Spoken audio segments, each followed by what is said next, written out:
Great to see you. There were 6,000 to 8,000 people in Portland. The media portrayed it as 1,000. We have about 1,500 here. They're probably displayed as a couple dozen.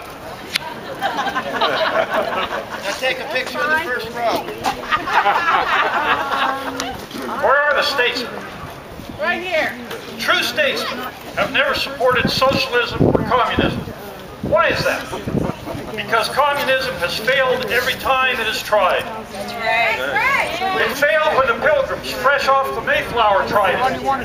All land and crops produced were owned by the colony, with everybody putting the results of their labor into a common storehouse. They don't teach that in school anymore. Us gray-haired people know it. When many single men realized they were supporting those with large families, and they would only receive enough food for one person, even though they produced enough for 10, they stopped working as hard as they could have.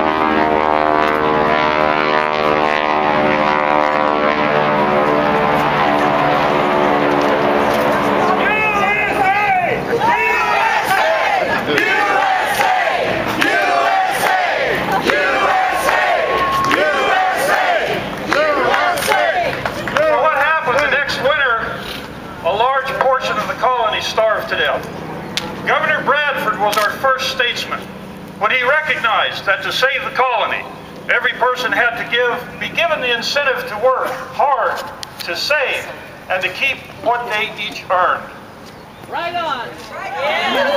He changed the rules, let each person keep what they earned, and the colony prospered. North Korea is a classic example of communism taken to the extreme, by a ruling class who care only for their own power and will do anything to maintain it. Where are the statesmen of Korea? Dead. They were killed when the average person failed to support them. Our founding fathers created the greatest political document ever written, so that men could be free to govern themselves and be rewarded with the fruits of their own labor. It is the knowledge that you can keep what is earned by the sweat of your brow, and that all men must abide by the same set of laws that has made this country the greatest nation on earth. Yes. Right. The pioneer spirit, the work ethic of our people, and the U.S. Constitution are what makes our country exceptional. Don't let anyone tell you different. That's right. Where are our own statesmen? Where can we find people like our founding fathers who swore their lives, their fortunes, and their sacred honor to create and defend this great experiment in government? Right here. Right here. Thank you. Thank you. Many signers of our Declaration of Independence did in fact give their fortunes and even their lives in the cause of liberty, but none sacrificed their sacred honor. Where are those now who are concerned about the fabric of our great republic, rather than feathering their own nest? What sane, loving parent would deliberately sell his own children and grandchildren into permanent economic slavery? Never! Not that I know of, but I do know who would sell your children into slavery. Every single politician who voted for the stimulus bill.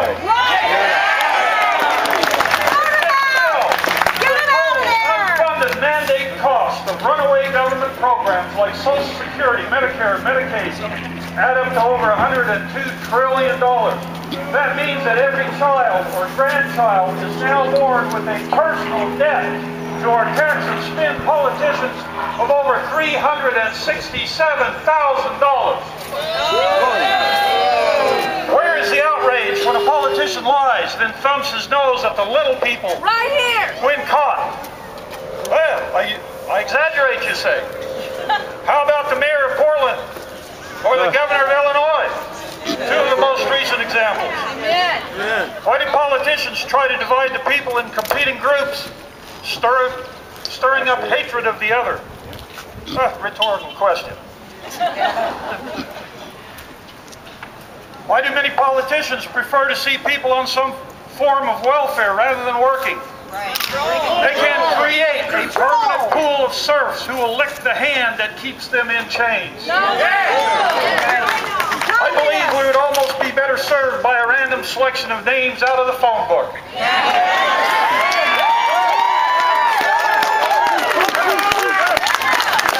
Our socialist politicians are destroying the greatest country ever seen on the face of the earth for selfish, personal gain. See what we have degenerated into. God bless a political America. cesspool.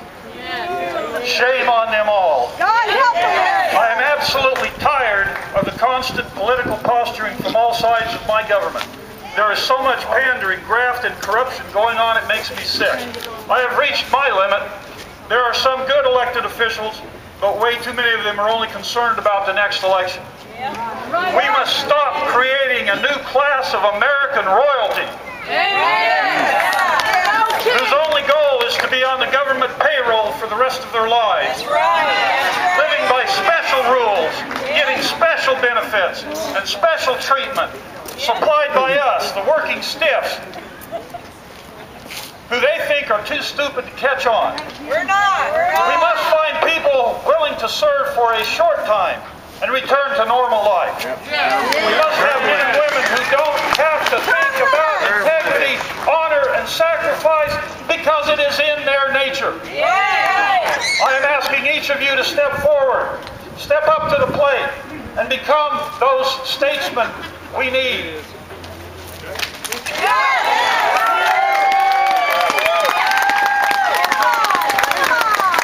One last comment, folks, and it's important. Why have the liberals and the socialists made progress over the last 70 years? Because they put their money where their mouth is. We have got to do the same. We have to support those honest, fiscally responsible politicians who go through the exam of the media when they run for office.